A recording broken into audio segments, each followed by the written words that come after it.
ونصلي ونسلم على رسوله النبي الكريم أما بعد فأعوذ بالله من الشيطان الرجيم بسم الله الرحمن الرحيم قال الله تبارك وتعالى في القرآن المجيد يسألونك عن الروح قل الروح من أمر ربي وما أوتيتم من العلم إلا قليلا صدق اللہ العظیم۔ معزز حاضرین و سامعین، اللہ رب العزت کا بے پناہ فضل و احسان ہے کہ جس نے اپنی توفیق خاص اور حضور نبی اکرم صلی اللہ علیہ وآلہ وسلم کے نالین مبارک کے تصدق سے ہمیں ایک مرتبہ پھر اپنی بارگاہ میں حاضر ہونے کی توفیق عطا فرمائے۔ دعا ہے کہ اللہ رب العزت ہماری اس حاضری کو قبول فرمائے۔ ہماری سلسلہ وار گفتگو چل رہی تھی کہ انسان کیا ہے، اور پچھلی نشستوں میں نے عرض کیا ہے کہ وہ انسان جس کو اللہ رب العزت نے اشرف المخلوقات بنایا، جس انسان کے سر پر اللہ نے کرامت اور بزرگی کا تاج رکھا، اور وہ انسان جس کو زمین پر اپنا خلیفہ بننے کا شرف عطا کیا، وہ انسان جس کو مسجود بلائق کہلایا، اس انسان کے بارے میں ہمارے یہاں بہت ساری غلط فہمیاں پائی جاتی ہیں۔ تو میں نے مناسب سمجھا کہ قرآن اور تاجدار کائنات صلی اللہ علیہ وسلم کے فرامین کی روشنی میں ایک طالب علمانہ کوشش ہونی چاہیے کہ کم از کم ہم اپنے بارے میں جاننے کی کوشش کریں کہ ہم کب سے ہیں، کہاں سے آئے ہیں، اس وقت کہاں ہیں، آگے ہم نے کہاں جانا ہے اور ہماری منزل کیا ہے۔ تو پہلی بات جو میں نے عرض کی تھی کہ انسان کی ابتدا اس کی ولادت سے نہیں ہے، بلکہ انسان مرحلہ کن سمیت ان سب مرحلوں سے بھی بہت پہلے کا ہے، اور امر کن سے پہلے انسان کہاں تھا؟ وہ انسان کا وجود علمی تھا، اور انسان علم الہی کے سمندروں میں تیرتا تھا، اور وہ انسان جو علم الہی کے سمندروں میں تھا، اس انسان کو مخاطب ہو کر باری تعالیٰ نے ارشاد فرمایا کہ اے انسان،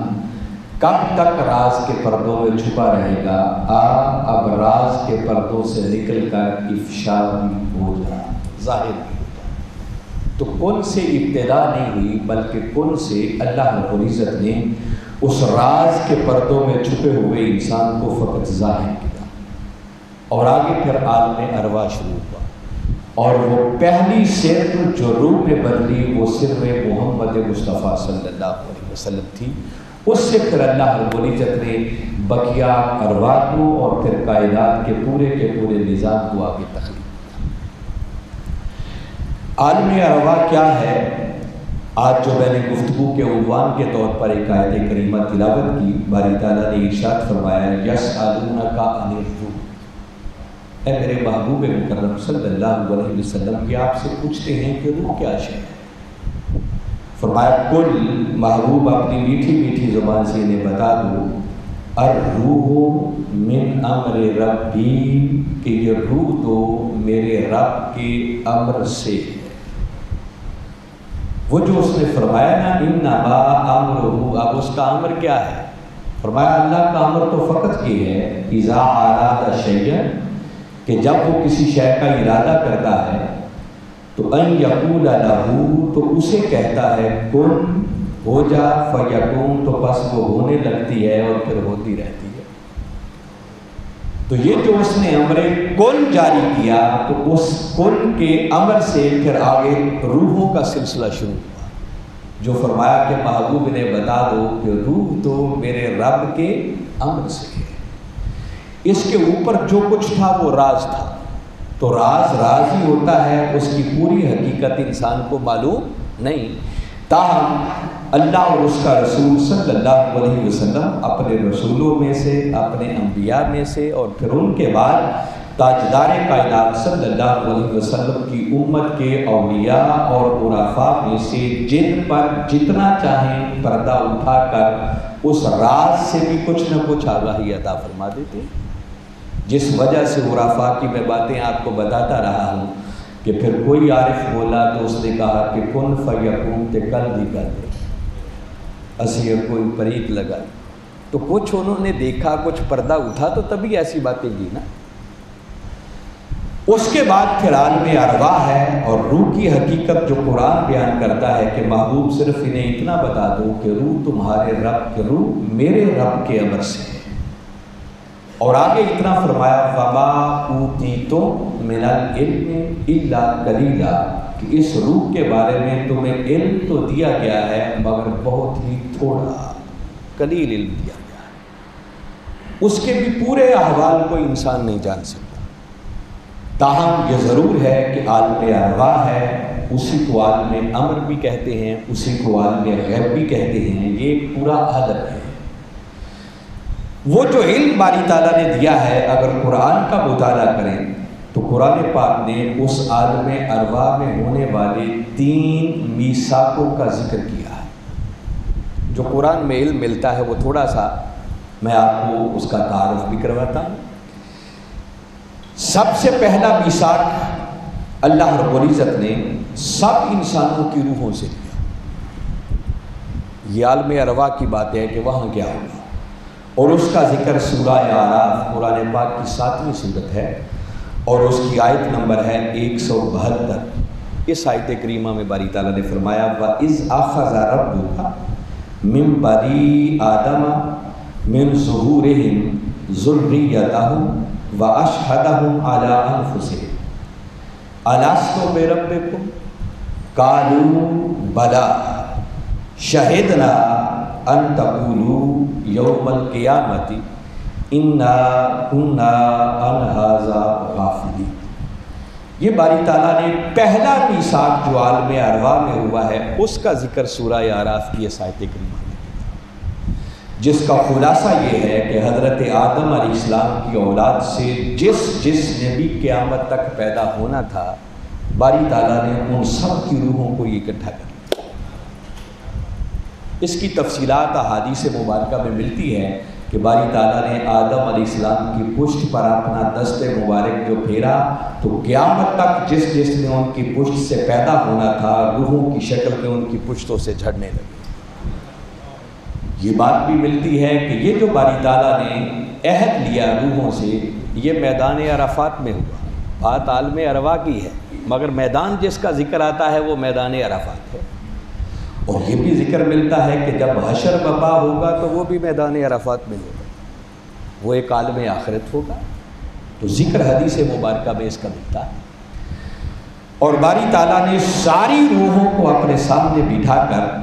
ان سے ایک بات پوچھی اور فرمایا الستُ بربکم، بتاؤ کیا میں تمہارا رب نہیں؟ قالوا، تو سب روحوں نے بیک وقت جواب دیا تھا، بیک زبان جواب دیا بھلا مولا کیوں نہیں، ہاں تو ہی ہمارا رب ہے۔ یہ پہلا میثاق ہے جو عالم ارواح میں باری تعالیٰ نے ہر انسان کی روح سے لیا۔ یہاں سے ایک بات اخذ کر کے آپ کو بتانا چاہ رہا ہوں جو سمجھ میں آتی ہے۔ میں نے بتایا کہ روح کی حقیقت کیا ہے، کلیتاً اس کو بھی نہیں سمجھا جا سکتا۔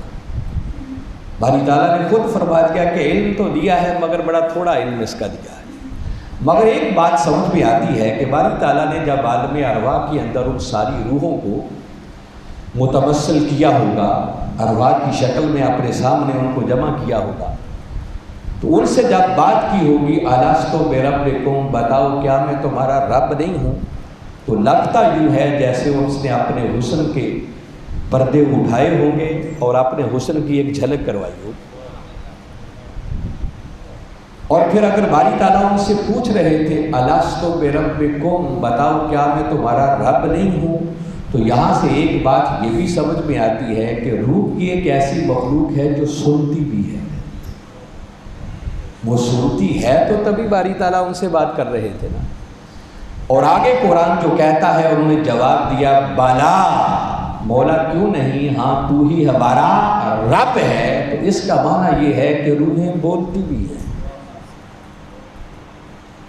وہ چند باتیں جو بڑی ڈائریکٹلی اخذ ہوتی ہیں، وہ سمجھ میں آنے والی باتیں ہیں،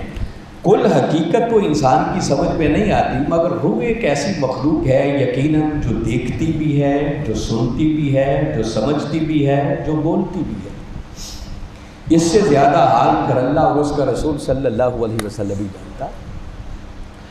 اور یہ وہ اقرار تھا جو اللہ رب العزت نے ہر انسان کی فطرت میں رکھا ہے کہ وہ ایک خدا کے سامنے سر جھکانے والا ہے۔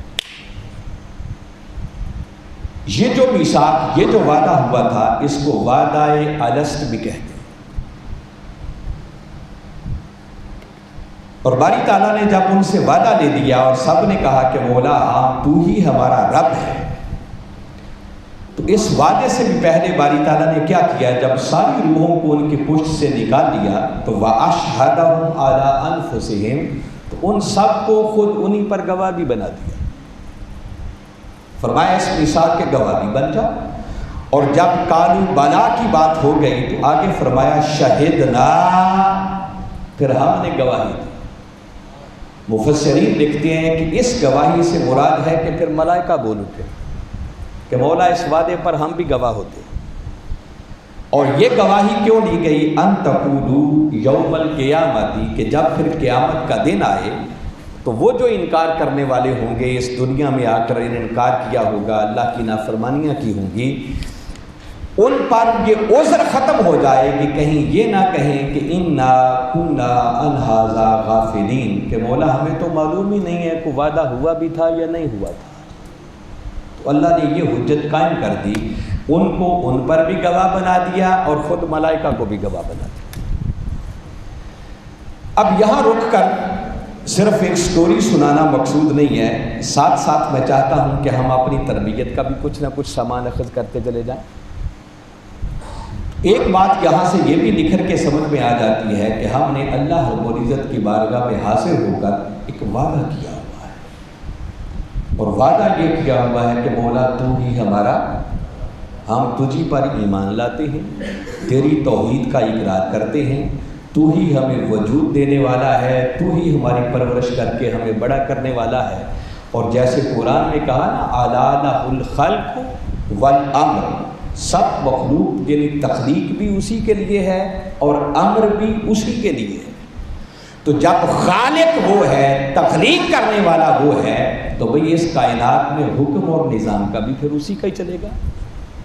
تو باری تعالیٰ نے اس وعدے میں یہ عہد لیا تھا کہ اس بات کا عہد کرو کہ مجھ پر ایمان لاؤ گے، میری ربوبیت کا اقرار کرو گے اور میرے ساتھ کسی کو شریک نہیں ٹھہراؤ گے۔ یہ وہ وعدہ ہے جو وعدہ ہم نے عالم ارواح سے اپنے مولا سے کر رکھا ہے۔ اس دنیا میں اگر کسی عام انسان سے بھی وعدہ کر لیا جائے، کسی غیر مسلم سے بھی وعدہ کر لیا جائے، تو اس وعدے کو بھی پورا کرنے کا حکم ہے۔ اچھے لوگ کبھی وعدہ خلافی نہیں کرتے، خود مولا اپنے وعدے کے خلاف کبھی نہیں کرتا۔ ان اللہ لا یخلف المیعاد، اللہ کبھی اپنے وعدے کے خلاف نہیں کرتا۔ کہیں فرمایا لن یخلف اللہ وعدہ، اللہ ہرگز ہرگز اپنے وعدے کے خلاف نہیں کرتا۔ اور جہاں ہماری بات آئی تو تاجدار کائنات صلی اللہ علیہ وسلم کا فرمان کتنا واضح ہے اور اس وعدے کی اہمیت کو اجاگر کر رہا ہے۔ فرمایا لا دین لمن لا عہد لہ، جو شخص اپنے وعدے کو ایفا نہیں کرتا، وعدے کو پورا نہیں کرتا، سمجھو کلمہ پڑھ کے بھی اس کا دین سے کوئی تعلق نہیں۔ میں صرف وعدے کی اہمیت بتا رہا ہوں، اگر عام انسان سے بھی وعدہ کر لیا جائے تو اس کی خلاف ورزی کرنے کی بھی اجازت نہیں ہے، اس وعدے کو بھی پورا کرنے کا حکم۔ اور باری تعالیٰ نے جا بجا قرآن پاک میں اسی وعدے کی طرف ہمیں متوجہ کیا ہے۔ فرمایا وَأَوْفُوا بِالْعَهْدِ، لوگوں اپنے وعدے کو پورا کرو، ان العہد کان مسئولا، قیامت کے دن تم سے تمہارے وعدے کے متعلق پوچھا جائے گا۔ سوال ہوگا قیامت والے دن، جہاں بہت کچھ اور پوچھا جائے گا، اس عہد کے بارے میں بھی پوچھا جائے گا۔ تو اگر دنیاوی وعدوں کے متعلق پوچھا جائے گا تو جو وعدہ اپنے مولا سے کیا تھا، کیا اس وعدے کے متعلق نہیں پوچھا جائے گا؟ اس کے بارے میں بھی پوچھا جائے گا۔ باری تعالیٰ نے اسی قرآن پاک میں سورہ بقرہ میں ارشاد فرمایا وَأَوْفُوا بِعَهْدِي أُوفِ بِعَهْدِكُمْ، فرمایا میرے ساتھ کیا ہوا وعدہ تم پورا کرو، تمہارے ساتھ کیا ہوا وعدہ پورا کر دیا جائے۔ وہ جو اس نے وعدہ کر رکھا ہے نا کہ تمہیں اپنی قربت سے نوازوں گا، اپنی جنتوں میں داخل کر دوں گا، جنتوں کی نعمتوں سے تمہیں نواز دوں گا، پھر پردے اٹھا کر اپنے حسن مطلق کی دیدار عطا کروں گا، فرمایا یہ سب وعدے پورے کر دیے جائیں گے مگر تب جب تم میرے ساتھ کیا ہوا وعدہ پہلے پورا کرو گے۔ تو وہ جو ہم نے عالم ارواح میں ایک وعدہ کر رکھا ہے، اس وعدے کی طرف ہمارا دھیان رہنا چاہیے، اس وعدے کو کبھی بھی زندگی میں فراموش نہیں کرنا چاہیے۔ سورہ بقرہ کی آیت نمبر 27 میں باری تعالیٰ نے اسی وعدے کا ذکر کرتے ہوئے فرمایا الذی ینقضون عہد اللہ من بعد میثاقہ، فرمایا وہ لوگ جو اللہ سے پختہ عہد کر لینے کے بعد پھر اپنے عہد کو توڑ دیتے ہیں۔ وَيَقْطَعُونَ مَا أَمَرَ اللَّهُ بِهِ أَن يُوصَلَ، اور اللہ نے جن رشتوں کو جوڑنے کا حکم دیا ہے ان رشتوں کو کاٹ دیتے ہیں۔ وَيُفْسِدُونَ فِي الْأَرْضِ، اور زمین میں فساد کرتے ہیں۔ ان کے لیے حسر کے انداز میں فرمایا أُولَئِكَ هُمُ الْخَاسِرُونَ، حقیقت میں یہ وعدے کو توڑ دینے والے اور عہد کو پورا نہ کرنے والے، رشتوں کو توڑنے والے، یہی وہ ہیں جو حقیقت میں گھاٹا پانے والے، خسارہ پانے والے۔ اگر گھاٹے سے، خسارے سے بچنا چاہتے ہیں تو دنیا میں کیے ہوئے اپنے وعدوں کو بھی پورا کرنا ہوگا، اور اس سے بڑھ کر اس وعدے کو پورا کرنا ہوگا جو ہم نے اپنے مولا سے عالم ارواح میں ایک وعدہ کیا ہوا ہے۔ اس کو پورا کیے بغیر گزارا نہیں ہے۔ تو کسی نے ایک بڑی پیاری بات کی ہے کہ بے خبر غافل نہ ہو، اپنا ٹھکانہ یاد کر، اور نال ماہی دے جو ہے گزرا وہ زمانہ یاد کر۔ وہ جو ہم نے اس سے وعدہ یا لست کیا تھا، وہ میٹھی میٹھی آواز سے پوچھ رہا تھا بتاؤ کیا میں تمہارا رب نہیں ہوں؟ وہ جو ایک وقت اس کے ساتھ گزرا تھا نا، اس وقت کو کبھی فراموش نہیں کرنا چاہیے،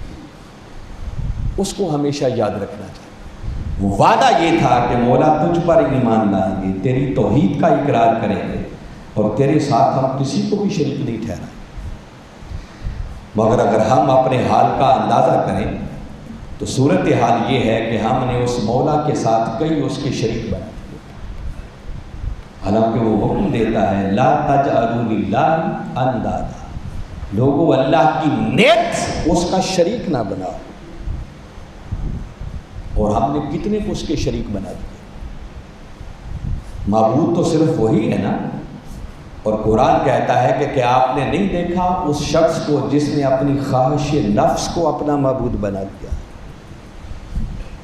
بھئی مشرک صرف وہی نہیں ہے جو بت بنا کر ان کے سامنے سربسجود ہوتے، شرک یہ بھی ہے کہ جس مولا کے ساتھ ہم نے وعدہ کیا ہوا تھا، ہم نے مولا جیسے معاذ اللہ کئی بت اپنے اندر پال لیے ہیں۔ سورہ بقرہ قرآن پاک کی دوسری صورت ہے، اور اس کی کبھی آیت نمبر 164 کو پڑھیں۔ باری تعالیٰ نے اس بات کو ایک عجیب انداز میں بیان کیا، فرمایا وَمِنَ النَّاسِ، لوگوں میں سے کچھ وہ بھی ہیں مَن يَتَّخِذُ مِن دُونِ اللَّهِ أَندَادًا، جو اللہ سے ہٹ کر پھر کئی اس کے شریک بنا لیتے، اور آگے فرمایا یحبونہم کحب اللہ، اور اللہ کے شریک بنا کر پھر ان سے بھی اسی طرح کی محبت کرتے ہیں جیسی محبت اللہ سے ہونی چاہیے تھی۔ دیکھیں قرآن پاک کے کلمات ہیں یحبونہم، پھر لوگوں میں سے کچھ وہ ہیں جو اس کے شریک بنا کر کیا کرتے ہیں، پھر ان شریکوں سے محبت کرتے ہیں کحب اللہ، وہ محبت اور ایسی محبت کہ جیسی اللہ سے محبت ہونی چاہیے تھی، جس محبت کا تقاضا اللہ کی ذات کرتی تھی، کچھ لوگ دنیا میں آ کر ایسے اس کے شریک بناتے ہیں کہ پھر ان کو بھی ویسا ہی محبوب بنا لیتے ہیں جیسا اللہ کو محبوب ہونا چاہیے تھا۔ اور ہم میں سے ہر کوئی شخص اگر آنکھیں بند کر اپنے اپنے احوال کا جائزہ لے تو سچی بات ہے ہمارے من کے اندر معلوم نہیں ہے کتنے کتنے بت سجے ہوئے ہیں۔ حرص و ہوا کے بت ہیں، مال و دولت کی محبت کے بت ہیں، دنیا کی محبت کے بت ہیں، اولاد کی محبت کے بت ہیں، پھر منصب اور جاہ کی محبت کے بت ہیں، کتنے کے بت ہم نے پال رکھے ہیں اور سجا رکھے ہیں، اور ان کی خاطر وہ کچھ بھی کر گزرتے ہیں جو شاید ہم مولا کے لیے بھی نہیں کرتے۔ اور ساتھ اسی آیت میں باری تعالیٰ نے فرمایا وَالَّذِينَ آمَنُوا أَشَدُّ حُبًّا لِلَّهِ، یہ ایک ہی آیت ساری چل رہی ہے۔ فرمایا جب کہ حقیقت میں مومن وہ ہیں، ایمان لانے والے وہ ہیں، اور وعدہ الست کو پورا کرنے والے تو وہ ہیں جو ہر شے سے بڑھ کر فقط اپنے مولا سے محبت کرتے ہیں، اس جیسی محبت کسی سے نہیں کرتے۔ یہ دیکھیے یہ جو دنیا کی محبتیں ہیں نا، میں چاہتا ہوں کہ کوئی غلط فہمی بھی نہیں ہونی چاہیے، یہ ساری محبتیں اللہ تعالیٰ نے خود انسان کے اندر پیدا کی ہیں، اور خالی پیدا ہی نہیں کی، انسان کی فطرت میں رکھ کر ان کو بڑا ڈیکوریٹ کر دیا ہے، مزین کر دیا۔ زُيِّنَ لِلنَّاسِ حُبُّ الشَّهَوَاتِ مِنَ النِّسَاءِ وَالْبَنِينَ وَالْقَنَاطِيرِ الْمُقَنطَرَةِ مِنَ الذَّهَبِ وَالْفِضَّةِ إِلَى آخِرِ الْآيَةِ۔ فرمایا یہ ساری محبتیں، عورتوں کی محبت، بیٹوں کی محبت، مال و دولت کی محبت، سونے چاندی کی محبت، جاہ و منصب کی محبت، یہ ساری محبتیں ہم نے تمہارے دلوں کے اندر مزین کر دی۔ تو جب مزین اس میں خود کرتی ہیں تو کوئی ہے جو کلیتاً ان محبتوں کو دلوں سے نکال سکے؟ فطرت کو کوئی ختم نہیں کر سکتا ہے، یعنی فطرت کے اندر یہ چیزیں رکھی۔ تو پھر وہ چاہتا کیا ہے؟ وہ چاہتا صرف یہ ہے کہ ان محبتوں پر ایک ایسا بند باندھا جائے کہ یہ کبھی اللہ اور اس کے رسول کی محبت سے آگے نہ بڑھنے پائے۔ تقاضا صرف اتنا ہے۔ وہ کہتا ہے ایسے معبود نہ بناؤ کہ ان سے وہ محبت شروع کر دو جیسے مجھ سے محبت ہونی چاہیے تھی۔ ٹھیک ہے نا؟ سورہ توبہ کی کتنی معروف آیت ہے، فرمایا کل ان کان آباؤکم و ابناؤکم و اخوانکم و ازواجکم و عشیرتکم و اموال اقترفتموها و تجارت تخشون کسادها و مساکن ترضونها احب الیکم من اللہ و رسولہ و جہاد فی سبیلہ فتربصوا حتی یأتی اللہ بامرہ۔ فرمایا محبوب اپنی میٹھی میٹھی زبان سے انہیں بتا دو، فرما دو کہ لوگوں یہ جو تم اپنے والدین سے محبت کرتے ہو، اپنے بیٹوں سے، اولادوں سے محبت کرتے ہو، تمہاری اپنی بیویوں سے محبت، اپنے بھائیوں سے محبت، اپنے رشتہ داروں سے محبت، وَأَمْوَالٌ اقْتَرَفْتُمُوهَا، پھر تمہاری اپنی ان مالوں سے محبت جن کو تم بڑی محنت سے کماتے ہو، وَتِجَارَةٌ تَخْشَوْنَ كَسَادَهَا، پھر تمہاری اپنی تجارت سے، کاروبار سے، بزنس سے محبت جس کے نقصان کا تمہیں ہر وقت ڈر لگا رہتا ہے، وَمَسَاكِنُ تَرْضَوْنَهَا، پھر تمہاری اپنے مسکن سے، اپنے وطن سے، اپنے دیش سے، اپنے گھر بار سے محبت جسے دیکھ دیکھ کر تمہاری آنکھیں ٹھنڈی ہوتی ہیں۔ گن گن کے باری تعالیٰ نے ایک ایک محبت کا ذکر کیا۔ فرمایا ناجائز نہیں ہے، ناجائز ہونا تو بڑی دور کی بات ہے، یہ ساری محبتیں عبادت ہیں۔ کیا ہے؟ دیکھو نا، والدین سے محبت کرنا اس سے بڑی عبادت کیا ہو گئی کہ کملی والے آقا صلی اللہ علیہ وسلم نے فرمایا کہ جو شخص فقط ایک مرتبہ محبت بری نگاہ سے اپنے والدین کے چہرے کو تک لے، باری تعالیٰ گھر بیٹھے اسے قبول حج کا ثواب ادا کر دیتے۔ تو محبت تو غلط چیز نہیں ہے۔ اگر ماں کے دل میں اولاد کی محبت نہ ہو تو اولاد کی پرورش کیسے ہوگی؟ ممکن نہیں ہے، پاسبل نہیں ہے۔ اللہ نے اپنی رحمت کے حصوں میں سے ایک حصہ ہے جو ماں کی مامتا کی شکل میں رکھا ہے۔ رشتہ داروں کی محبت نہ ہو، بھائیوں کی محبت نہ ہو، نظام نہیں چلتا ہے۔ ایون کہ مال و دولت کی محبت ہی اگر انسان کے دل سے نکل جائے، تجارت کی محبت انسان کے دل سے نکل جائے، تو دنیا کا یہ معاشی سسٹم کلیتاً فلاح ہو گیا رہ جائے۔ اللہ نے یہ خود محبتیں پیدا کی، وہ چاہتا صرف یہ ہے کہ یہ ساری محبتیں جائز ہی نہیں ہیں بلکہ عبادت ہے، مگر کب تک؟ تب تک جب تک یہ اللہ اور اس کے رسول کی محبت کے تابع رہیں۔ احب الیکم من اللہ ورسولہ وجہاد فی سبیلہ، فرمایا اگر یہ دنیا کی محبتیں، اللہ کی محبت، اس کے رسول کی محبت اور اس کے دیے ہوئے اور عطا کردہ دین کی اقامت کے لیے جد و جہد کی محبت سے آگے بڑھ گئیں، جب یہ یوں سر اٹھانے لگے، آگے بڑھنا شروع ہو جائیں کہ انسان ان سے اس طرح محبت کرے جیسے اللہ سے محبت ہونی چاہیے، جیسے اس کے رسول سے محبت ہونی چاہیے، تو فرمایا اگر یہ کیفیت ہو جائے تو پھر انتظار کرنا تم پر اللہ کا عذاب کب اترتا ہے، پھر یہ جائز نہیں ہے، پھر ان سے بڑا گناہ کوئی نہیں ہے۔ تو قرآن یہ کہتا ہے کہ لوگوں میں سے کچھ ایسے بھی ہیں جنہوں نے کئی اللہ کے شریک بنا لیے، معبود بنا لیے، اور ان سے بھی اسی طرح محبت کرتے ہیں جیسے اللہ سے محبت ہونی چاہیے تھی، جبکہ حقیقت میں وعدہ الست کو پورا کرنے والے، اس پر ایمان والے تو وہ ہیں والذین آمنوا اشد حبا للہ، جو ہر شے سے بڑھ کر اگر شدید ترین محبت کرتے ہیں تو وہ صرف مولا سے کرتے ہیں۔ جب مولا کی محبت کی بات آ جائے اور اس کے رسول کی محبت کی بات آ جائے، یاد رکھیں یہ دو محبتیں کہنے کو دو ہیں مگر حقیقت میں ایک ہی محبت کے دو رخ ہیں جن کو جدا جدا نہیں کیا جا سکتا، یہ ایک الگ پورا سبجیکٹ ہے۔ اللہ کی محبت کا سارا انحصار وہ محبت رسول صلی اللہ علیہ وسلم ہے۔ بس جب اللہ کی محبت کی بات آ جائے، اس کے رسول کی محبت کی بات آ جائے، اس کے راستے میں جہاد کی محبت کی بات آ جائے، تو پھر دنیا کی ہر محبت کو ایمان والے ٹھکرا دیا کرتے ہیں، پھر صرف مولا کی محبت کو گلے لگا دیا، رسول کی محبت کو گلے لگا دیا۔ تو میں یہ بات عرض کر رہا تھا کہ وہ جو ہم نے عالم ارواح کے اندر اپنے مولا سے ایک وعدہ کر رکھا ہے، پھر ہمیں ہر وقت اس وعدے کا دھیان رہنا چاہیے۔ کامیاب وہی ہوتا ہے جو اپنے اس وعدے کو فراموش نہیں کرتا ہے، اور باری تعالیٰ نے اسی وعدے کی یاد دہانی کے لیے کم و بیش اپنے 1.25 لاکھ انبیاء کرام کو بھیجا، تاکہ انسان پھر آ کر یہ نہ کہے اور عذر اپنا کوئی نہ بنا لے کہ مولا وہ تو ہمیں یاد ہی نہیں رہا۔ تو یاد نہ ہونا اس بات کی دلیل نہیں ہے کہ کوئی وعدہ ہوا ہی نہیں تھا، یاد تو ہمیں یہ بھی نہیں ہے کہ ہم اپنی ماں کے پیٹ سے بھی پیدا ہوئے تھے یا نہیں ہوئے تھے، وہ ماں کے پیٹ میں بھی 9 ماہ گزارے تھے یا نہیں گزارے تھے، اپنا بچپنا ہمیں یاد نہیں رہتا، مگر وہ ایسے حقائق ہیں کہ جن کا ہم انکار، بس جس طرح ان حقائق کا انکار نہیں کر سکتے، اسی طرح لوگوں عالم ارواح میں اپنے مولا سے بھی ہم نے ایک وعدہ کر رکھا ہے۔ یہ کہنا کہ ہمیں یاد نہیں، یہ عذر نہیں ہوگا، اور اللہ نے اس عذر کے خاتمے کے لیے پھر 1.25 لاکھ انبیاء کرام علیہ السلام کو بھیجا، پھر اپنی کتابوں کو نازل فرمایا۔ اور دیکھو قرآن سب سے بڑی کتاب ہے، اس کے اندر بھی باری تعالیٰ نے اسی وعدہ الست کا ذکر کیا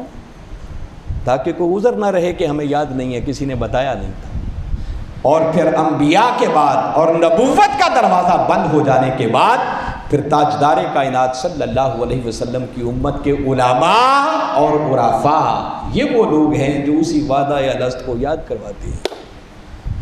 بندے کو متوجہ کرتے ہیں کہ بندے اس دنیا کی محبت میں گم نہیں ہو جانا، اس دنیا کو اللہ نے دارالامتحان بنایا ہے، اس دنیا میں رہو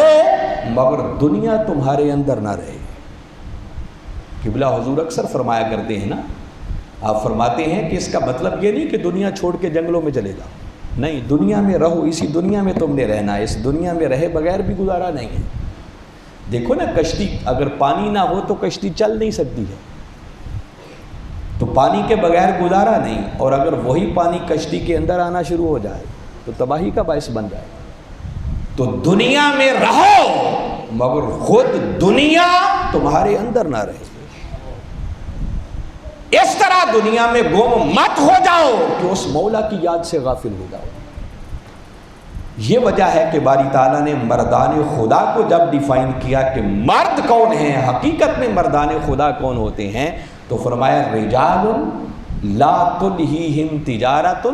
ولا بیع عن ذکر اللہ۔ فرمایا حقیقت میں صحیح معنوں میں مردان خدا وہ ہیں کہ دنیا کی خرید و فروخت بھی جنہیں اللہ کی یاد سے غافل نہ کرنے پائے۔ وہ ہر وقت اس وعدے کو یاد رکھتے ہیں، اپنے سامنے رکھتے ہیں کہ اس مولا سے بھی کوئی وعدہ کر کے آئے گی، اس کی یاد میں گم رہتے ہیں۔ اور جو اس وعدے کو یاد رکھتے ہیں پھر ان کا حال بیان کیا، الذین یذکرون اللہ قیاما وقعودا وعلی جنوبہم۔ فرمایا پھر وہ اٹھتے بیٹھتے چلتے پھرتے پہلوؤں کے بل لیٹے، وہ ہر وقت اپنے اس مولا کو یاد کرتے رہتے، اسی کی یاد میں گم رہتے۔ اور کہیں ایسے ہی مردان خدا کا ذکر کرتے ہوئے سورہ فرقان میں فرمایا والذین یبیتون لربہم سجدا وقیاما۔ یہ وہ مردان خدا ہیں کہ جب اپنے مولا کے حضور پھر حاضر ہوتے ہیں تو ایک ایک سجدہ اتنا لمبا ہوتا ہے کہ پوری پوری رات اس سجدے میں بیت جاتی ہے۔ یبیتون لربہم سجدا وقیاما، کبھی ساری رات ان کی سجدے میں بیت جاتی ہے، کبھی قیام میں بیت جاتی ہے، پھر وہ ہر وقت اپنے مولا کی یاد میں مگن رہتے ہیں۔ اور یہی ایمان والوں کی خوبی باری تعالیٰ نے سورہ انفال میں بھی بیان کی، فرمایا انما المؤمنون اذا ذکر اللہ وجلت قلوبہم۔ مومن صرف وہ ہیں، وعدہ الست کو پورا کرنے والے وہ ہیں، حقیقت میں مولا پر ایمان لانے والے وہ ہیں کہ جب اس مولا کی یاد ان کے دل میں تازہ ہوتی ہے، اللہ کا ذکر ان کے ہاں کیا جاتا ہے تو ان کے دل اس کی یاد کی وجہ سے وجل میں آ جاتے ہیں۔ ایک خاص کیفیت کا نام دیا، وَإِذَا تُلِيَتْ عَلَيْهِمْ آيَاتُهُ زَادَتْهُمْ ایمانا۔ اور جب ان پر اس کی آیات کی تلاوت کی جاتی ہے تو فرمایا بس ادھر تلاوت ہوتی ہے، ان کا ایمان پہلے سے بھی اور بڑھ جاتا ہے، وعدہ یاد آتا ہے، ایمان اور پختہ ہو جاتا ہے۔ وَعَلَىٰ رَبِّهِمْ يَتَوَكَّلُونَ۔ اور ہر حال میں پھر وہ اپنے رب پر توکل کرتے ہیں اور مولا کو چھوڑ کر اپنی توجہ دائیں بائیں کسی طرف نہیں کرتے۔ تو حاضرین مکرم، کہنا یہ تھا کہ جس طرح عالم اسرار سے اللہ کے حکم سے کن سے پھر عالم ارواح کا آغاز ہوا اور عالم اسرار سے عالم ارواح میں ہم منتقل ہوئے، تو وہاں باری تعالیٰ نے ہم سے ایک وعدہ لیا تھا جس کو وعدہ الست کہتے ہیں، بتاؤ کیا میں تمہارا رب نہیں ہوں؟ اور ہم نے مولا سے وعدہ کیا تھا کہ مولا ہاں تو ہی ہمارا رب ہے۔ جس وعدے کے پیچھے حقیقت یہ تھی کہ ہم نے اعلان کیا تھا مولا تجھی کو ایک مانیں گے، تیری توحید کا ڈنکا بجائیں گے اور تیرے ساتھ کسی کو شریک نہیں ٹھہرائیں گے۔ بس لوگوں ضرورت صبر کی ہے کہ رب سے کیے ہوئے اس وعدے کو ہمیشہ یاد رکھو، وہ وعدہ کبھی فراموش نہیں ہونا چاہیے۔ دنیا میں اس قدر گم نہ ہو جاؤ کہ اپنے مولا سے کیے ہوئے وعدے کو بھول جائے، اور وعدہ تو عام انسان سے بھی کر لیا جائے تو اس کو بھی پورا کرنے کا حکم ہے، یہ جائے کہ اس مولا سے کیے ہوئے وعدے کو کوئی فراموش کر دے۔ جو میں پہلے ذکر کر چکا ہوں کہ باری تعالیٰ نے بار بار کہا وَأَوْفُوا بِالْعَهْدِ، لوگوں اپنے وعدے کو پورا کرو، ان العہد کان مسئولا، قیامت کا دن آنے والا ہے جب اس وعدے کے بارے میں تم سے پوچھا جائے گا، سوال کیا جائے گا کہ کتنا اپنے وعدے کو پورا کیا۔ وَأَوْفُوا بِعَهْدِي، فرمایا میرے ساتھ کیے ہوئے وعدے کو تم پورا کرو، اوف بِعَهْدِكُمْ، بس تمہارے کیے ہوئے وعدے کو پورا کر دیا جائے گا، تمہارے ساتھ کیے ہوئے وعدے کو پورا کر دیا جائے گا۔ اگر چاہتے ہیں کہ جو اللہ نے وعدے کر رکھے ہیں کہ اپنی جنت عطا کرے گا، نعمتوں سے نوازے گا، قربت سے نوازے گا، حسن مطلق سے پردے اٹھا کر اپنے دیدار کی نعمت سے سرفراز کرے گا، تو یہ سب وعدے پورے تب ہوں گے کہ پہلے مولا سے کیے ہوئے وعدے کو ہم پورا کرنے والے بن جائیں۔ اور یہ وعدہ باری تعالیٰ نے بڑے اہتمام سے اس عالم ارواح میں لیا تھا۔ ضرورت ہے کہ اس وعدے کو یاد بھی رکھیں اور اس وعدے کو پاس کرنے اور اس وعدے کی وفاداری اور اس کو پورا کرنے کی بھی ہمیشہ ہم تگ و دو کریں، کوشش کریں، اور حتی الامکان اس وعدے کو جب ہم پورا کرنے کی کوشش کریں گے تو پھر وہ توفیق بھی عطا کر ہی دے گا۔ اور اگر اس وعدہ کو پورا کرنے میں، وعدہ کو ایفا کرنے میں ہم کامیاب ہو گئے تو سمجھو پھر دنیا بھی سنور گئی اور ہماری آخرت بھی سنور گئی۔ اللہ کی بارگاہ میں دعا ہے کہ میں نے جو کچھ کہا سمجھ کر ایمان لانے کی اور اس کے مطابق عمل کر کے اپنی دنیا اور آخرت کو سنوارنے کی توفیق عطا فرمائے۔ وما علینا الا البلاغ۔